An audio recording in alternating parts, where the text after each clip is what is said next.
উড়িষ্যায় বাংলাভাষীদের উপর চলতে থাকা অত্যাচার এবং বাঙালিদের বাংলাদেশি বলে অপমান করার মানসিকতার বিরুদ্ধে তীব্র প্রতিবাদ জানালো আমরা বাঙালি সংগঠন।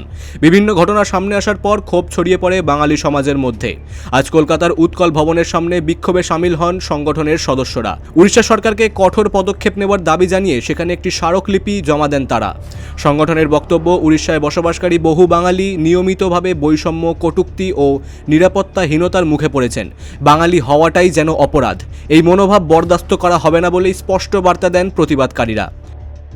আমরা সংবাদ মাধ্যম সূত্রে জানতে পারছি, বাঙালি ব্যবসায়ী, বাঙালি শ্রমিক, বাঙালি ফেরিওয়ালা যাদের কাছে ভারতীয় নাগরিকত্বের বৈধ পরিচয়পত্র, এপিক কার্ড, আধার কার্ড থাকা সত্ত্বেও তাদেরকে বাংলাদেশি বলে শারীরিক, পাশবিক নির্যাতন, মানসিক নির্যাতন চালাচ্ছে।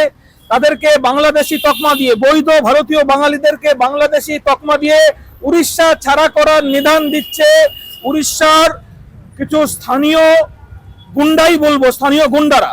আমরা যেটা বলছি, উড়িষ্যা সরকার এই স্থানীয় গুন্ডাদের মদত না দিলে তারা ধারাবাহিকভাবে বিগত 1 বছর ধরে উড়িষ্যার বুকে বাঙালি শ্রমিক, বাঙালি ব্যবসায়ী, বাঙালি ফেরিওয়ালাদের উপর আক্রমণ হানতে পারে। এটা হতে পারে না। আমরা পরিষ্কার বুঝতে পারছি এর পেছনে রয়েছে, এই বাঙালি নিধনের পেছনে রয়েছে উড়িষ্যার বিজেপি সরকার।